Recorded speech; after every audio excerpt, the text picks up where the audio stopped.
नमस्कार, मैं हूं आपके साथ मयंक। देखिए, इस वक्त बड़ी खबर आ रही है। जिस तरह से अमेरिका ने ईरान के न्यूक्लियर साइट्स पर हमला किया, उसके बाद अब ईरान ने बदला लेना शुरू कर दिया है और बड़ा हमला ईरान की तरफ से किया गया है इजराइल के ऊपर। देखिए, ऐसा ऐसा बताया जा रहा है कि 100 से ज्यादा मिसाइल्स जो हैं, सैकड़ों मिसाइल्स ईरान की तरफ से फायर कर दी गई हैं इजराइल के ऊपर। जहां जिन इस हमले में तेल अवीव में बहुत बड़ी तबाही हुई है। कई मिसाइल्स तेल अवीव में बिल्डिंग्स पर गिरी हैं। कई इंपॉर्टेंट मिलिट्री इंस्टॉलेशंस हैं इजराइल के जो तबाह हो गए हैं। इसके अलावा यरूशलेम के आसमान में आप देख सकते हैं, तस्वीरें बाहर आ रही हैं। एक साथ कई मिसाइल्स जो हैं वो ट्रेवल करते हुए दिखाई दे रही हैं। इसके बाद हाइफा में भी बड़ा हमला हुआ है ईरान की तरफ से। यानी आप देखिए, जो हमला जिस तरह से अमेरिका ने किया, तो उसके बाद तेल अवीव, यरूशलेम, हाइफा, यहाँ पे ईरान की तरफ से जबरदस्त मिसाइलों की बरसात कर दी गई है।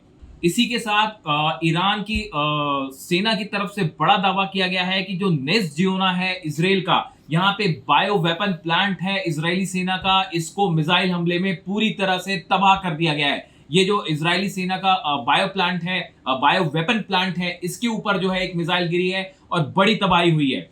देखिए, ये हम अभी बात कर रहे हैं उन हमलों की जो ईरान की तरफ से पलटवार किया जा रहा है। और देखिए, सबसे बड़ी बात है कि अब ईरान ने जिन मिसाइलों का इस्तेमाल किया है वो बेहद घातक और लॉन्ग रेंज मिसाइल्स हैं, जिसका अब तक इस्तेमाल नहीं हो रहा था। इसमें खुर्रम शहर 4 मिसाइल शामिल है। अब ईरान ने अपनी सबसे घातक मिसाइल से हमला शुरू कर दिया है। खुर्रम शहर 4 मिसाइल दागी गई है, खैबर मिसाइल दागी गई है और फतेह 2 भी दागी गई है। देखिए, ये कहा जा रहा था कि अब तक ईरान फतेह 1 मिसाइल का इस्तेमाल कर रहा है, लेकिन अब ऐसी खबरें आ रही हैं कि फतेह 2 मिसाइल भी ईरान की तरफ से इस्तेमाल होनी शुरू हो गई है। वैसी सेजिल मिसाइल है, ये मिसाइल है, हमने देखा था ये पीछे भी 2 दिन पहले भी ईरान की तरफ से फायर की गई और अब एक बार फिर सेजिल मिसाइल से बड़ा हमला हुआ है। देखिए, जिस तरह से सुबह आज हमले हुए, कल रात को हमले हुए अमेरिका के द्वारा फोर्दो में, इस्फहान में और नतांज में, उसके बाद एक बड़ी खबर निकल के आई है वो फोर्दो के बारे में। देखिए, ये कहा जा रहा है कि ईरान की तरफ से ये कहा गया है कि फोर्दो में जो एनरिच्ड यूरेनियम था वो वहां से हटा लिया गया था। देखिए, ध्यान से समझिए इस बात को। फोर्दो में जो एनरिच्ड यूरेनियम था वो अमेरिकी हमले के पहले वहां से हटा लिया गया था। आप देखें, कुछ तस्वीरें भी सामने आई हैं। ये 19 और 20 तारीख की तस्वीरें हैं, जहां पे फोर्दो प्लांट के पास कुछ व्हीकल्स दिखाई दिए हैं और ऐसा बताया जा रहा है कि ईरान को ये आशंका थी कि अमेरिका हमला कर सकता है, इसलिए पहले ही ईरान ने एनरिच्ड यूरेनियम वहां से हटा लिया था। ये बहुत बड़ी खबर है। ईरान की तरफ से कहा गया है कि फोर्दो की इंटरनल और एक्सटर्नल टनल्स को ही नुकसान हुआ है। फोर्दो प्लांट को, उसका जो कोर एरिया है, उसको नुकसान नहीं हुआ है। यानी अगर हम ईरान की बात माने तो ईरान के पास एनरिच्ड यूरेनियम जो था वो पूरी तरह से सुरक्षित है। बड़ा सवाल ये है कि ईरान की तरफ से आगे क्या किया जाएगा। इजराइल पर तो ईरान ने मिसाइल्स की बौछार शुरू कर दी है, ये हम सब देख ही रहे हैं। और देखिए, अब जो सुप्रीम लीडर है अली खामेनी साहब, इनकी तरफ से बड़ा बयान आया है कि हम अमेरिका को वो जख्म देंगे जिसके बारे में अमेरिका ने अब तक सोचा भी नहीं होगा। यानी देखिए, एक मैसेज, संदेश क्लियर है। जो इनके सुप्रीम लीडर हैं अली खामेनी साहब, इनकी तरफ से मैसेज बिल्कुल क्लियर है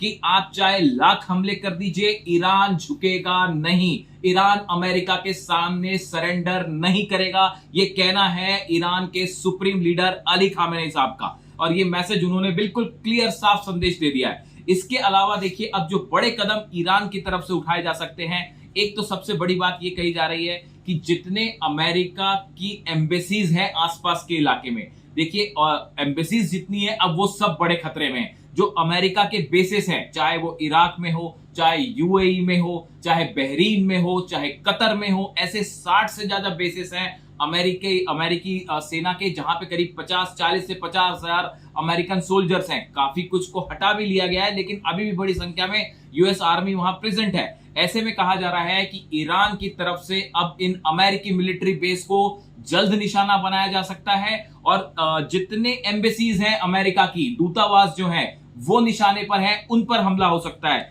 इसके साथ ही एक बड़ा ऐलान जल्दी ईरान कर सकता है। एनपीटी से बाहर आ सकता है। एनपीटी से अगर ईरान बाहर आता है तो ये एक बड़ा झटका होगा अमेरिका के लिए। इसके साथ ही ये कहा जा रहा है कि होर्मुज जो स्ट्रेट ऑफ होर्मुज है, होर्मुज की खाड़ी है जहां से 20% पूरी दुनिया का ऑयल एक्सपोर्ट होता है, वहां से गुजरता है, इस पर ईरान बैन लगा सकता है। यहां पे ईरान का एक बड़ा सेना का जहाज ऑलरेडी वहां पहुंच चुका है, नौसेना का। तो होर्मुज को लेके ईरान की तरफ से बड़ा फैसला हो सकता है। वहीं दूसरी तरफ देखिए अमेरिका ईरान की तरफ से कहा गया है, जैसे हमने आपको बताया कि अमेरिका के ठिकाने हम जलाकर राख कर देंगे, ये ईरान की तरफ से, ईरान की सेना की तरफ से कहा गया है। और देखिए इस पूरे मामले के बीच में अब्बास अराक्ची जो विदेश मंत्री हैं ईरान के, उन्होंने कहा है कि अमेरिका को बेहद गंभीर परिणाम भुगतने पड़ेंगे। और इसी बीच चाइना की तरफ से एक बड़ा बयान आया है। चाइना ने कहा है कि जो इराक वाली गलती अमेरिका ने की, इराक में जो गलती की, वही गलती ईरान में कर रहा है। अगर आप सोचते हैं कि यहां पे किसी समस्या का इतनी आसानी से हल हो जाएगा या हमले करने से हल हो जाएगा, तो ऐसा बिल्कुल नहीं है। ये चाइना का कहना है कि इराक में जिस तरह से हालात हैं, अफगानिस्तान में जैसे हालात हैं, वैसी हालात फिर से बन जाएंगे ईरान में। यानी चाइना जो है वो अब खुलकर जो है वो ईरान के साथ खड़ा दिखाई दे रहा है। अब इस पूरे मामले में रूस का रुख क्या होगा, ये बहुत गौर करने वाली बात है। देखिए रूस की तरफ से अभी तक कोई इस हमले को लेकर कोई बड़ी प्रतिक्रिया नहीं आई है। पुतिन ने कल कहा था कि अगर हमले होते हैं अमेरिका की तरफ से और न्यूक्लियर साइट्स को निशाना बनाया जाता है तो ये बेहद खतरनाक होगा और कोई बड़ा हादसा हो सकता है। एक गौर करने वाली बात आप देखिए कि हमले हुए नतांज में, फोर्दो में, इस्फहान में, लेकिन जो बुशहर प्लांट है वहां पे अटैक नहीं हुआ है, क्योंकि बुशहर प्लांट में रूस के वैज्ञानिक भी हैं, रूस के साइंटिस्ट भी हैं, न्यूक्लियर साइंटिस्ट वहां प्रेजेंट हैं।